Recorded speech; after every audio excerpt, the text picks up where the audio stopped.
કેમ છે બાળકો? હું ગોહિલ દેવ્યાનીબેન સેન્ટ ઝેવિયર્સ હાઈસ્કૂલની અંદર આપ સૌનું હાર્દિક સ્વાગત કરું છું. નેક્સ્ટ લેક્ચરની અંદર આપણે વ્યાકરણનો એક ટૉપિક છે એ ભણ્યા છીએ અને ત્યાર પછી મેં કહ્યું હતું કે આપણે બીજા ટૉપિક છે એની ચર્ચા કરીશું. તો તમારા 10મા ધોરણની અંદર ફરી એકવાર કહું છું કે વ્યાકરણ તમારે છે એ બહુ સહેલું વ્યાકરણ છે અને વ્યાકરણ 10મા ધોરણની અંદર હિન્દીમાં તમારે એટલું બધું ખાસ કંઈ આવતું જ નથી. છતાં પણ સમાનાર્થી, વિરુદ્ધાર્થી, શબ્દસમ અને રૂઢિપ્રયોગ આટલો પરિચય છે એ તમને તમારા પાઠ્યપુસ્તકની જો સ્વાધ્યાયનું ટિપ્પણ આપ્યું છે એ બધા જ એની અંદરથી શબ્દો છે એ તમને મળી રહે છે. છતાં પણ કોઈ પ્રશ્નની અંદર ડિફિકલ્ટી હોય તો તમે પૂછી શકો છો. અને એના પછીનું એક વ્યાકરણનો ટૉપિક છે સંજ્ઞા, જેની ચર્ચા આપણે આજે કરવાના છીએ. ત્યાર પછી સમાસ અને પછી તમારા પાઠ્યપુસ્તકની અંદર એક વ્યાકરણનો ટૉપિક છે ટેકનિકલ વિભાગનો, એ પરિચય પણ આપણે લઈશું. અને આજે આપણે સંજ્ઞા છે એનો પરિચય મેળવીએ છીએ. તો ખાસ કરીને સંજ્ઞા એટલે શું, પહેલાં મને ગુજરાતીમાં કહો, કારણ કે ગુજરાતીમાં તમને ખાસ ખબર પડશે, પછી આપણે હિન્દીની સાથે પરિચય લઈએ. તો સંજ્ઞા કિસે કહેતે હૈ? સંજ્ઞા એટલે શું, કોને કહેવાય સંજ્ઞા? ખ્યાલ છે કોઈને? સંજ્ઞા એટલે શું, કોને કહીશું સંજ્ઞા? અત્યાર સુધી સવાલ જવાબ છે તો આપણે વાંચીને શોધી લઈએ છીએ, પણ વ્યાકરણ વિષય એવો છે કે ગમે એટલી વાર તમે ભણો છતાં પણ તમને નવો જ શબ્દ લાગે, નવો જ પરિચિત લાગે. એટલે સંજ્ઞા એટલે શું? તો હું અહીંયા તમારી સાથે સાથે પરિભાષા છે એ લખું છું અને તમે પણ લખતા જાઓ કે સંજ્ઞા એટલે શું. તો કે પ્રાણી, વસ્તુ, સ્થાન, જાતિ, સમૂહ, દ્રવ્ય. પ્રાણી, વસ્તુ, જાતિ,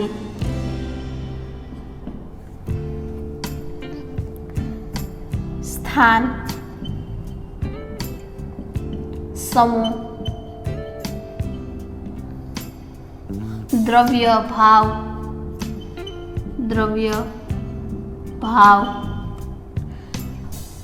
ગુણ યા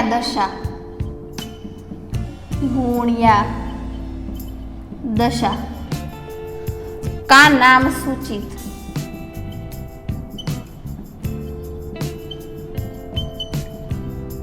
का नाम सूचित करने वाले शब्द को संज्ञा कहते हैं.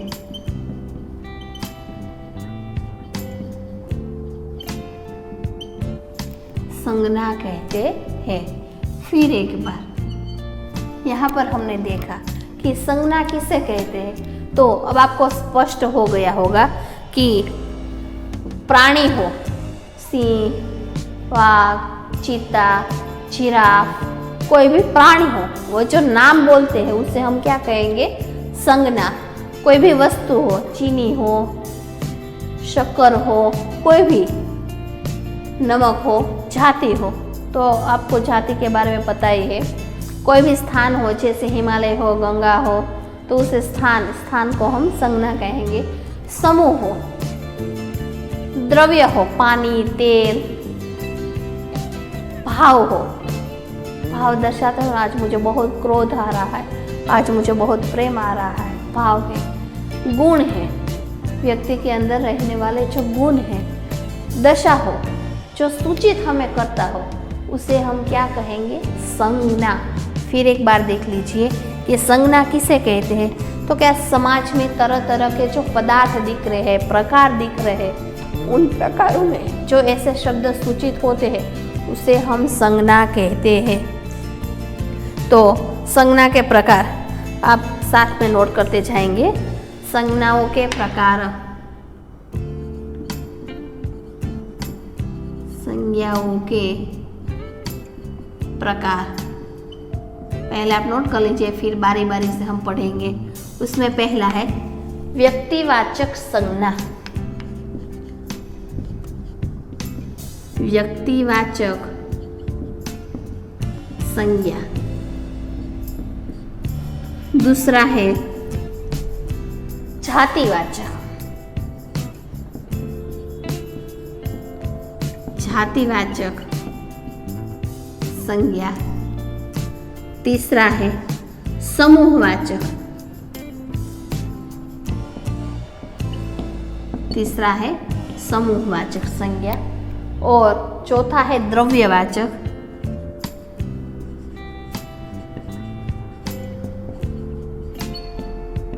द्रव्यवाचक संज्ञा। पांचवा है भाववाचक,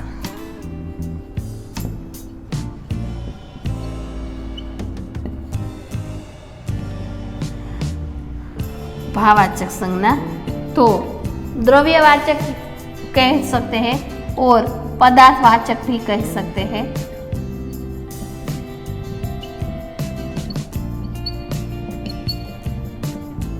तो यहाँ पर हमने देखा कि संज्ञा, तो संज्ञा किसे कहते हैं वो आपको मालूम हो गया है। और उसके बाद संज्ञा के 5 प्रकार है और पांचों प्रकार को हमें पढ़ना भी है। तो उनके प्रकार है, अब उनके प्रकार को एक एक करके हम पढ़ेंगे। उसमें सबसे पहला प्रकार आता है, कौन सा आता है तो आपके सामने है, बता सकते हैं। और सबसे पहला है व्यक्तिवाचक। तो आप लिखते जाएंगे, पहला है व्यक्तिवाचक।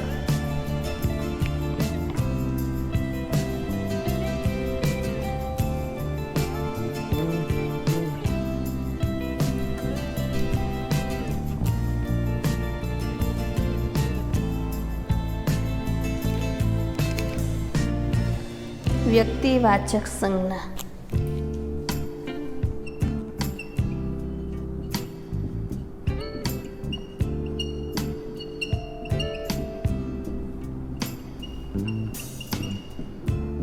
तो उसकी परिभाषा लिखिए आप। यह संज्ञा किसी विशेष व्यक्ति, यह संज्ञा किसी विशेष व्यक्ति, किसी विशेष व्यक्ति, प्राणी, पदार्थ या प्राणी, पदार्थ या प्राणी, पदार्थ या स्थान का नाम, स्थान का नाम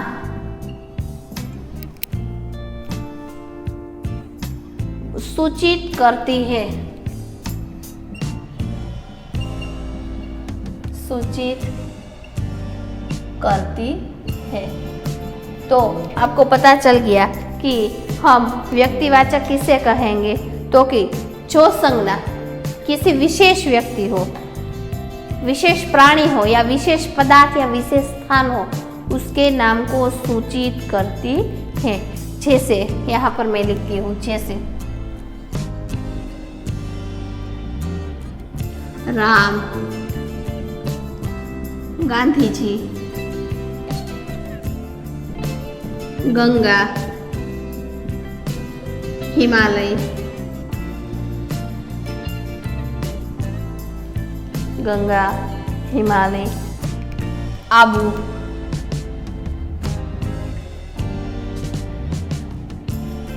तो आपको पता चल गया कि जैसे कि कोई विशेष व्यक्ति हो, जैसे कि राम है, गांधी जी है, वाल्मीकि है, अहल्या है, कौन कितने सारे ऐसे लोग हैं, फिल्म स्टार देखिए, क्रिकेटर देखिए, जो विशेष व्यक्ति हो, विशेष प्राणी हो, पदार्थ हो, स्थान हो, जैसे गंगा है, हिमालय है, आबू है। तो यह जैसे अनिल, अनिल यानी हवा, रामायण है, आदि ग्रंथ है। तो यह सब व्यक्तिवाचक संज्ञा बनती है जिसमें विशेषता सूचित की जाती है। तो उसे हम व्यक्तिवाचक कहते हैं। दूसरा है, कौन सा है, जातिवाचक। जातिवाचक संज्ञा। तो किसे कहेंगे उसकी परिभाषा देख लीजिए। तो यह संज्ञा प्राणी या पदार्थ की, यह संज्ञा प्राणी या पदार्थ की पूरी जाति को, पूरी जाति को सूचित करती है, सूचित करती है, उसे हम क्या कहेंगे? जातिवाचक कहेंगे। जैसे कि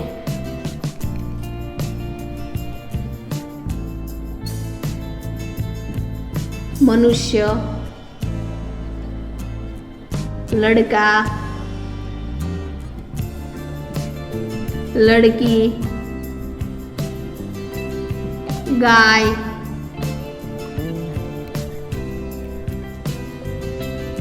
नदी, पहाड़,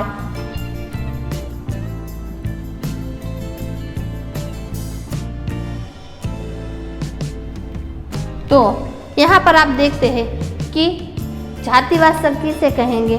तो कि जो प्राणी या पदार्थ की पूरी जाति को सूचित करती है। जैसे कि मनुष्य, तो हर एक मनुष्य की बात उसमें आ जाती है। लड़का कहने से हर एक लड़के हैं उनकी ही बात आती है, उसमें फिर लड़की की बात नहीं आती है। और जहाँ लड़की बोला जाता है वहाँ लड़के की बात नहीं आती। तो जिसमें पूरी जाति की बात बताई जाती हो उसे हम जातिवाचक संज्ञा कहते हैं। जैसे गाय, तो उसमें गाय ही आते हैं, बैल नहीं आते हैं। नदी ही, तो उसमें झरने, सरोवर, पहाड़ ऐसी बात नहीं आती है। और पहाड़ की बात की जाए तो उसमें पहाड़ की ही होती है, तो उससे हम जाति कहते हैं। और आगे तीसरा प्रकार है समूहवाचक।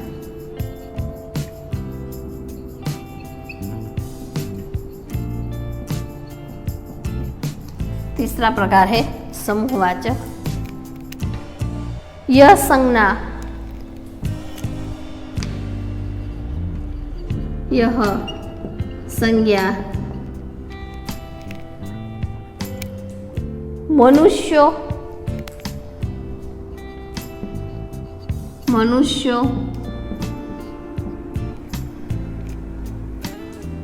अन्य प्राणियों तथा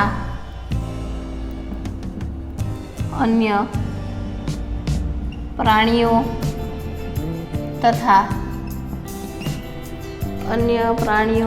तथा वस्तुओं के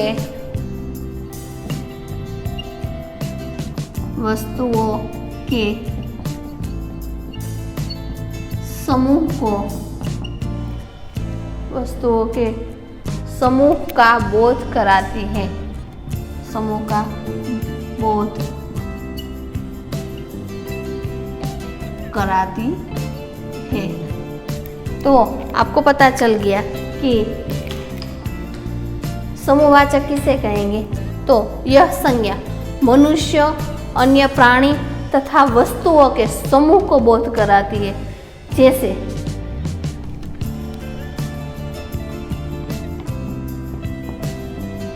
सेना, भीड़, शब्द देखते जाएंगे। सेना, भीड़, झुंड,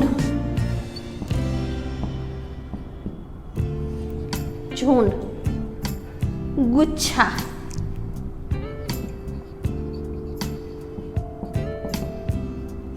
आदि वस्तु आप देख सकते हैं। सेना यानी आप देख सकते एक व्यक्ति की बात की है। सेना यानी पूरे लश्कर की बात है। भीड़ कब जमा होती है?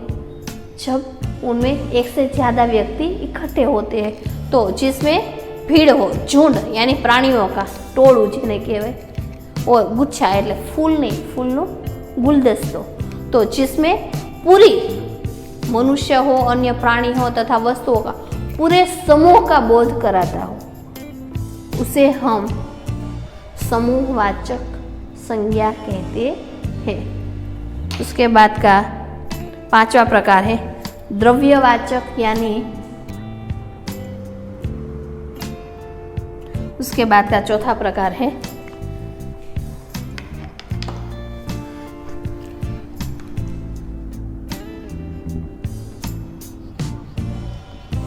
द्रव्यवाचक।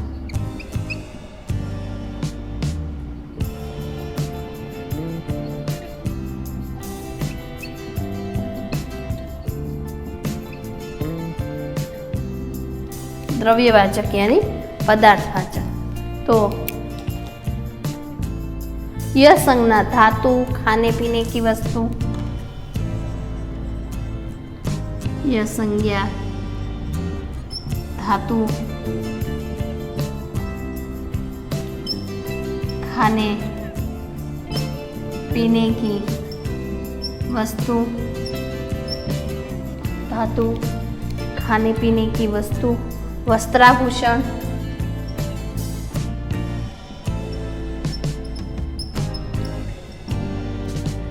वस्त्राभूषण इत्यादि का, वस्त्राभूषण इत्यादि का बोध करते हैं।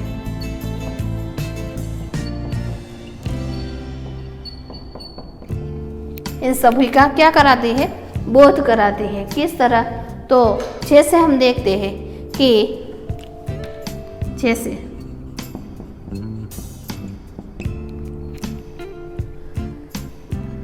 सोना, चांदी, गेहूं, सोना, चांदी, गेहूं, दूध, पानी,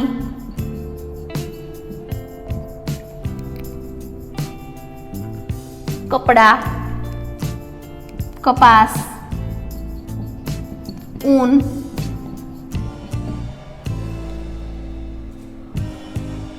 हीरा, मोती,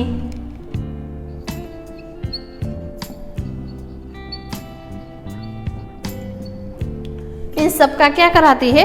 बोध कराती है। तो यहाँ पर हमने देखा कि द्रव्य हो या पदार्थ हो, कौन सा पदार्थ? तो कि सोना, तो इनमें सबकी बात आती। सोना हो, चांदी हो, गेहूं, एक गेहूं की बात है नहीं, दूध हो, पानी हो, कपास, ऊन, हीरा, मोती, माणिक, अनूठी जैसे कई रत्न है। तो जहाँ पर संज्ञा यानी धातु हो या खाने पीने की कोई वस्तु हो या वस्त्राभूषण हो, इन सब वस्तुओं का क्या कराती है?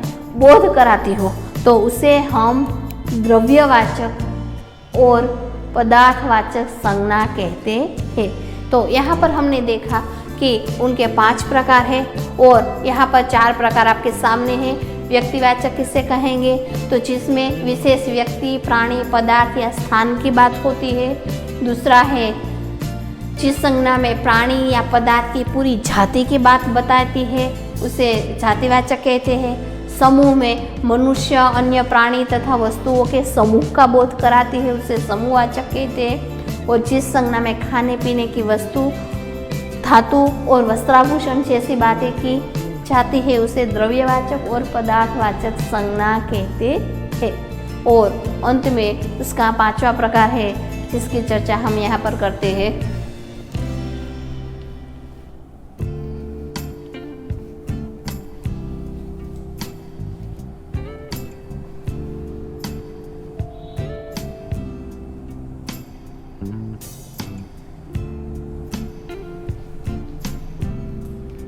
पांचवा प्रकार है भाववाचक संज्ञा।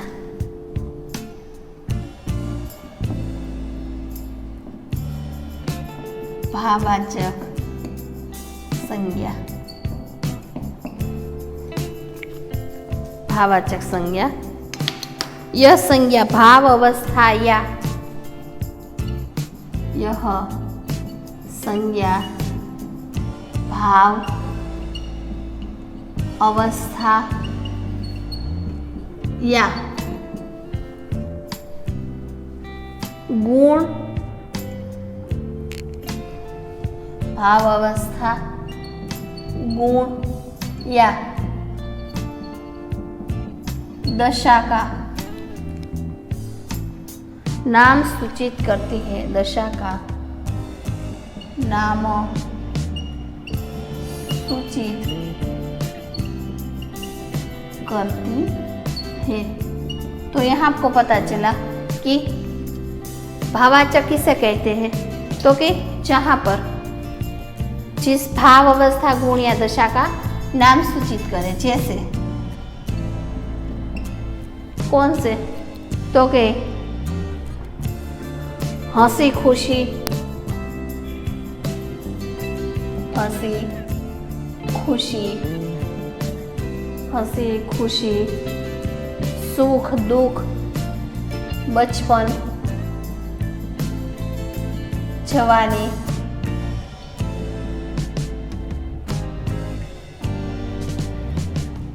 बचपन, बुढ़ापा, चतुराई,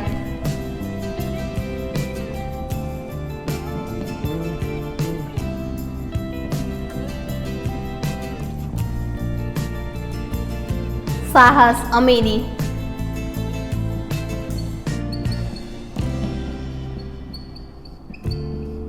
बीमारी।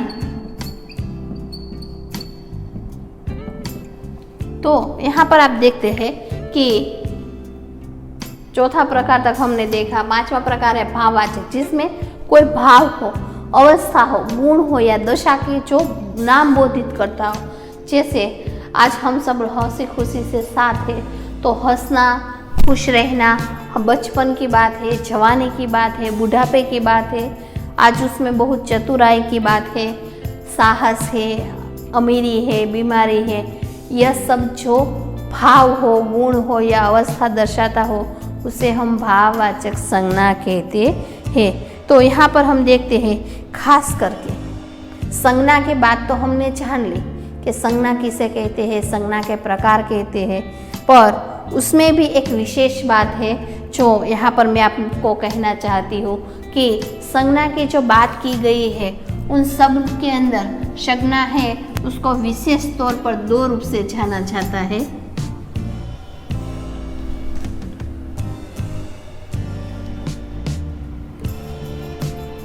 दो रूप से जाना जाता है संज्ञा।